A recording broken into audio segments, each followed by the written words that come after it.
अस्सलाम वालेकुम everyone, welcome back to my YouTube channel which is Globe Pharmacy. I hope कि आप सब ठीक होंगे, खैरियत से होंगे और सेफ़ होंगे। तो आज हम जिस मेडिसिन के बारे में इंफॉर्मेशन आपको दे रहे हैं वो है एमज़ोलाम। ये मेडिसिन और भी ब्रांड्स नेम में अवेलेबल होती है, जैसे कि एल्प या जेनेक्स। बेसिकली आज हम आपको इन सारी मेडिसिन का रिव्यू एक साथ दे रहे हैं। इसमें जो फार्मूला यूज़ किया गया है वो है अल्प्राज़ोलाम। इस पैक में 30 टैबलेट्स होती हैं और जिस कंपनी ने ये ब्रांड बनाया है उसका नेम है मीडिएट फार्मास्यूटिकल्स। और जो एल्प मेडिसिन है उसमें भी सेम 30 टैबलेट्स होती हैं, बट वो हिल्टन फार्मास्यूटिकल्स कंपनी का ब्रांड है। इस वक्त जो आपके सामने रिव्यू यूनिट मौजूद है वो 0.5 mg का है, जबकि इसकी स्टार्टिंग पोटेंसी 0.25 mg है। उसके बाद 0.5 mg, देन 1 mg की पोटेंसी भी अवेलेबल होती है। और इसमें 10/3 की स्ट्रिप्स होती हैं और एल्प में भी 10/3 की स्ट्रिप्स मौजूद होती हैं। बट उसकी पैकेजिंग ऑरेंज कलर की होती है, बट इसकी जो है वो सिल्वर कलर की होती है। तो एक स्ट्रिप में 10 टैबलेट्स अवेलेबल होती हैं। इसी तरह की इस पैक के अंदर 3 स्ट्रिप्स मौजूद होती हैं। ओके, इसको स्लीपिंग पिल या नींद की गोली या नींद की दवाई के नाम से भी जाना जाता है। अब हम बात करते हैं कि इसको नींद की गोली क्यों कहा जाता है और इसके साइड इफ़ेक्ट्स क्या हैं और इसको क्यों और कैसे इस्तेमाल किया जाता है। और मोस्ट इम्पॉर्टेंट थिंग कि अगर आप इसकी ओवरडोजेज करते हैं तो उससे आपको क्या नुकसान हो सकता है। फ्रेंड्स, रिव्यू स्टार्ट करने से पहले अगर आपने हमारा चैनल सब्सक्राइब नहीं किया है तो हमारे चैनल को सब्सक्राइब करें और बेल आइकन भी ज़रूर प्रेस करें ताकि हमारी आने वाली वीडियोस आपको सबसे पहले रिसीव्ड हों। और हमारी वीडियोस को लाइक, शेयर, सब्सक्राइब करना ना भूलें, क्योंकि इससे हमें मोटिवेशन मिलती है। तो चलते हैं हम अपने रिव्यू की तरफ।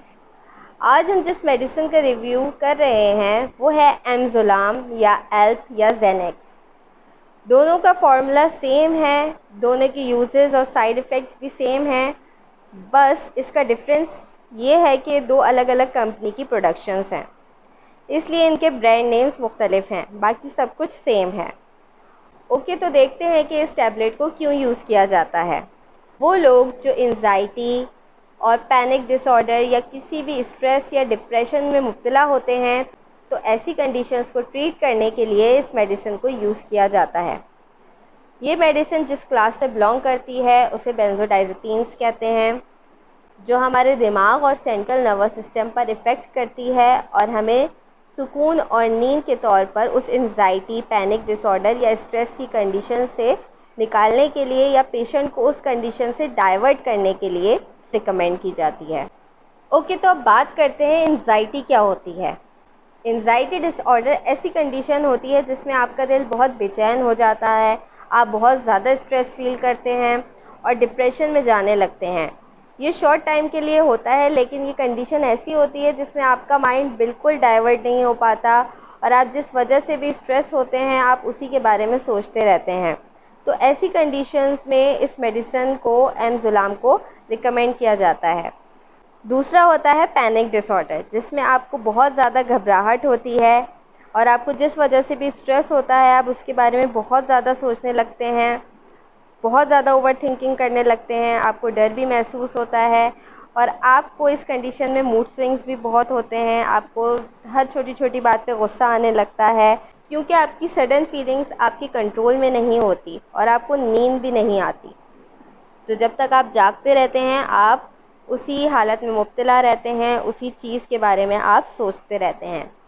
थर्ड कंडीशन जिसमें ये मेडिसिन रिकमेंड की जाती है वो है गैड, जिसे हम जनरलाइज्ड एंजाइटी डिसऑर्डर भी कहते हैं। इस कंडीशन में एंजाइटी सिवियर हो जाती है, आप बहुत ज़्यादा इरिटेट होने लगते हैं, आपको चिड़चिड़ाहट होने लगती है, आपको पैनिक अटैक्स बहुत ज़्यादा आने लगते हैं, आप नर्वस भी फील करते हैं और आप किसी गहरे सदमे में चले जाते हैं। तो बेसिकली इस मेडिसिन का काम है पेशेंट के माइंड को स्ट्रेस से डाइवर्ट करना ताकि उसको नींद आ जाए और सुकून मिल जाए। क्योंकि ये सब उसके कंट्रोल में नहीं होता और जब तक वो जागता रहता है वो स्ट्रेस में ही उलझा रहता है और कुछ और सोच नहीं पाता। ऐसे पेशेंट्स की नींद भी डिस्टर्ब हो जाती है, उन्हें बिल्कुल नींद नहीं आती, वो अपने ख़यालों में ही खोए रहते हैं। तो ऐसे लोगों की अटेंशन को डाइवर्ट करने के लिए ये अल्प्राज़ोलम रिकमेंड की जाती है। नाउ वी विल सी कि इस मेडिसिन को कैसे यूज़ किया जाता है। इसको हमेशा लोएस्ट पोटेंसी से स्टार्ट किया जाता है, जो कि है 0.25 mg, क्योंकि ये मेडिसिन एक एडिक्शन की तरह होती है, मतलब एक नशे की तरह होती है। तो इसे कभी भी हाईएस्ट पोटेंसी से स्टार्ट नहीं किया जाता, वरना आप कभी भी लो पोटेंसी पे डाइवर्ट नहीं हो सकते। डॉक्टर इसकी डोजेज पेशेंट की करंट सिचुएशन, उसकी कंडीशन और एज को देखते हुए डिसाइड करते हैं। वो अडल्ट जिनकी कंडीशन बहुत ज़्यादा सीवियर होती है उन्हें ये मेडिसिन दिन में 3 दफ़ा भी दी जाती है और कुछ पेशेंट्स को दिन में 2 दफ़ा भी रिकमेंड की जाती है। मोस्टली इस मेडिसिन को रात में सोने से आधा घंटा पहले इस्तेमाल करने को कहा जाता है। कभी आधी गोली भी दी जाती है और कभी पूरी एक भी दी जाती है। कंडीशन और एज पे डिपेंड करता है। और जैसे कि मैंने आपको बताया कि ये एक नशे की तरह है, तो आपने एक दफ़ा इस मेडिसिन को अगर स्टार्ट कर दिया तो फिर आपको इस टैबलेट के बगैर नींद नहीं आएगी। बेसिकली ये एक साइकोलॉजिकल चीज़ है, इसका ताल्लुक दिमाग से है। जब तक आप ये ना सोच लें कि आपने मेडिसिन ले ली है तब तक आपको नींद नहीं आएगी।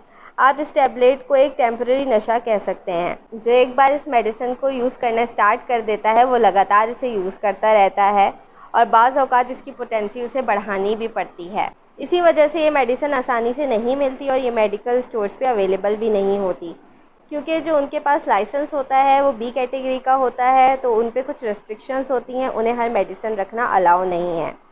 जबकि जो फार्मेसी का लाइसेंस होता है वो कैटेगरी ए का होता है, तो वो हर मेडिसिन रख सकते हैं, लेकिन इसे डॉक्टर की प्रिस्क्रिप्शन के बगैर सेल नहीं किया जाता और आपका पूरा डेटा लेने के बाद ही आपको दी जाती है, ताकि आम आदमी से खुद से यूज़ ना कर सके। सो फ्रेंड्स, जैसे कि मैंने आपको बताया कि ये टैबलेट स्ट्रेस को दूर करने और नींद और सुकून के लिए यूज़ की जाती है, तो अब सवाल ये पैदा होता है कि ऐसी क्या ज़रूरत पेश आ गई कि इस मेडिसिन के इतने साइड इफ़ेक्ट्स होने के बावजूद, कि एक एडिक्शन की तरह है, एक नशे की तरह है, इसके बावजूद भी इसे फॉर्मुलेट किया गया है, इसे मैन्युफैक्चर किया गया है, इसे इन्वेंट किया गया है। इसकी क्या वजह है? इसका मेन मोटिव यह है कि इंसान जब किसी स्ट्रेस या डिप्रेशन में होता है तो उसके जहन में अजीब अजीब से ख़्याल आने लगते हैं और वो सुसाइड अटैम्प्ट करने की कोशिश करता है।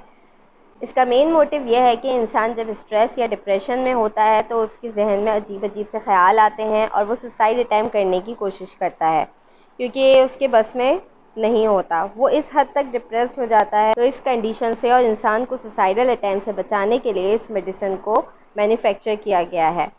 अब देखते हैं इसके साइड इफ़ेक्ट्स, कि इसको इस्तेमाल करने से आपकी बॉडी पे इसके क्या मुज़र असरात होते हैं। Skin rash, dry mouth, stomach problem, sir में दर्द, कॉन्स्टिपेशन यानी कब्ज़, जॉइंट पेन, आपके मतलब मसल्स में बहुत ज़्यादा पेन रहता है, डिजीनेस, नोज़िया, आपको मतली होती है और आपको जॉन्डिस होने के भी चांसेस होते हैं और आपकी सोचने की सलाहियत भी थोड़ी डिस्टर्ब हो जाती है। आप कोई डिसीजन नहीं ले पाते और आपका वेट इंक्रीज़ भी हो सकता है और डिक्रीज़ भी हो सकता है। और अगर आप इसकी ओवरडोजेज करते हैं तो आपको बेसुकूनी हो जाती है और आपको नींद नहीं आती और डिप्रेशन मज़ीद बढ़ जाता है। अब बात करते हैं इसकी कॉन्ट्रा इंडिकेशंस की। सबसे पहले तो आपको एक चीज़ का ख्याल रखना है कि आपको अल्प्राज़ोलम को कम से कम पोटेंसी से शुरू करना है।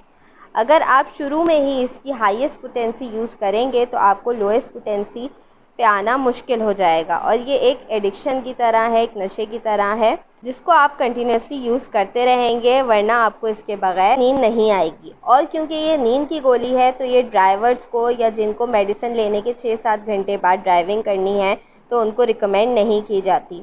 और वो लोग जिनको एज़मा प्रॉब्लम या सांस का प्रॉब्लम होता है तो उनको भी ये टैबलेट रिकमेंड नहीं की जाती। वो लोग जो 18 बिलो हैं, 18 साल से कम उम्र हैं, उनको भी ये टैबलेट रिकमेंड नहीं की जाती। प्रेगनेंसी में और those who are trying to conceive और जो ब्रेस्ट फीडिंग वुमेन हैं उन्हें भी ये मेडिसिन रिकमेंड नहीं की जाती। और वो लोग जो बहुत ज़्यादा वीक होते हैं, जिनकी क़ुव्वत मुदाफ़ियत इतनी नहीं होती कि वो उसको बर्दाश्त कर सकें, तो उनको भी ये रिकमेंड नहीं की जाती। और जिनको रेस्पिरेटरी इंसफिशिएंसी होती है उनको भी रिकमेंड नहीं की जाती। और इसको छोड़ने का तरीका ये है कि इसकी पोटेंसी को आहिस्ता आहिस्ता कम करें। आप इसको फ़ौरन बंद नहीं कर सकते, आपको इसकी पोटेंसी को कम करते करते ही इसको छोड़ना होगा। इस मेडिसिन का मेन मोटिव है आपके सुसाइडल थॉट्स को कंट्रोल करना और आपके माइंड को डाइवर्ट करना, ताकि आप कोई भी गलत काम ना कर सकें। तो ये था एमज़ोलाम, एल्प और जेनेक्स का रिव्यू। अगर आपको हमारी वीडियो इन्फॉर्मेटिव और अच्छी लगी तो इसे please like, share and subscribe ज़रूर करें। तो अब मिलते हैं हम नेक्स्ट वीडियो में दूसरी मेडिसिन के साथ। तब तक के लिए अल्लाह हाफ़िज़।